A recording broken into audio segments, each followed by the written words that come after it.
akhir zaman kelak, umat Islam mempercayai akan ada dua kumpulan pengikut yang besar. Salah satunya adalah berpihak kepada kebenaran iaitu Imam Mahdi dan Nabi Isa Al-Masih. Manakala satu kumpulan lagi akan mengikuti Al-Masih Ad-Dajjal yang merupakan tokoh penyelamat palsu dan pendusta besar. Apa yang menarik adalah hampir di dalam setiap agama besar memiliki kepercayaan datangnya tokoh penyelamat di akhir zaman. Di dalam agama Hindu disebut di dalam kitab Vishnu Purana dan juga Bhagavata Purana. Pada akhir zaman yang mana terdapat kepercayaan tentang kedatangan Kalki Avatar yang merupakan penjelmaan Dewa Vishnu dalam bentuk seorang manusia. Jelmaan Vishnu ini dinamakan sebagai Kalki. Dia dipercayai akan memimpin dunia mengakhiri zaman Kali Yuga. Kalki dikatakan akan mengalahkan satu makhluk jahat bernama Kali yang dipercayai sebagai punca segala kejahatan di dunia ini.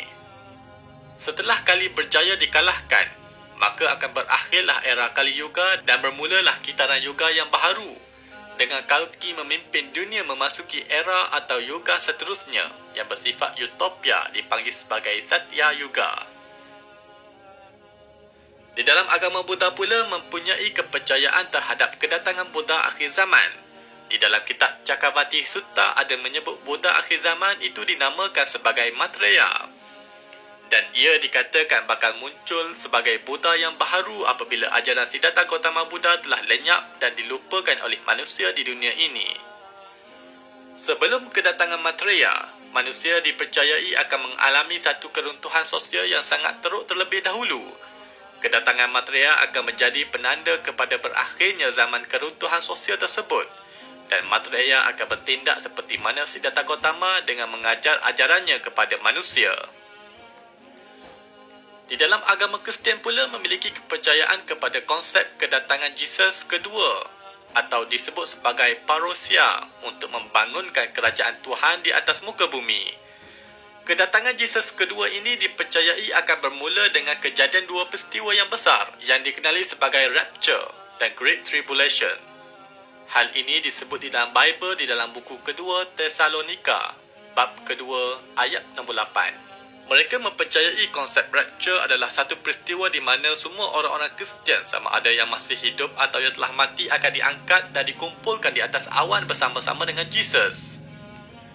Ia tanda bagi menerima penghidupan baharu yang bersifat abadi serta balasan baik atas khidmat mereka terhadap agama Kristian.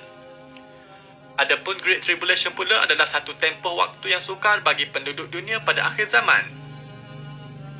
Setelah berlakunya dua peristiwa ini, maka dipercayai akan bermula era Mesianik. Menurut agama Kristian di mana Jesus bersama dengan orang-orang Kristian yang telah diberikan penghidupan baru dan turun semula ke bumi untuk mendirikan kerajaan Tuhan.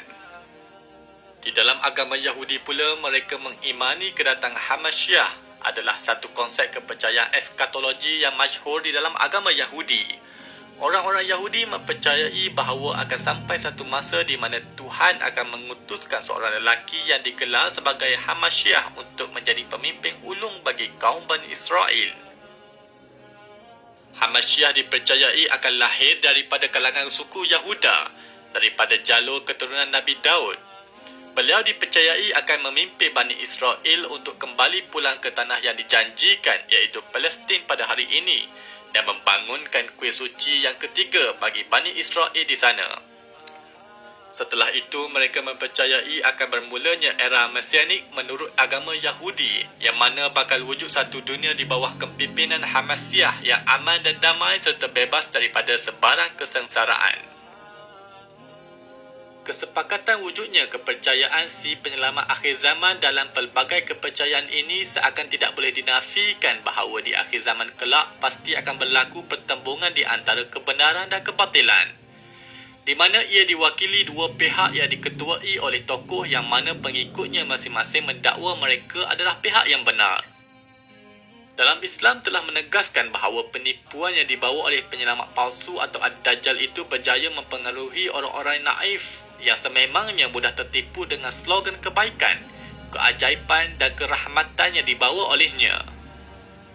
Satu-satunya orang yang membunuh Dajjal yang akan memihak kepada kebenaran adalah Nabi Isa seperti disebut dalam sebuah hadis, Isa alaihissalam mencari Dajjal hingga menemuinya di pintu Lut lalu membunuhnya. Setelah itu Isa alaihissalam mendatangi satu kaum yang dijaga oleh Allah dari Dajjal. Baginda mengusap wajah-wajah mereka dan menceritakan tingkatan-tingkatan mereka di syurga. Hadis riwayat Muslim.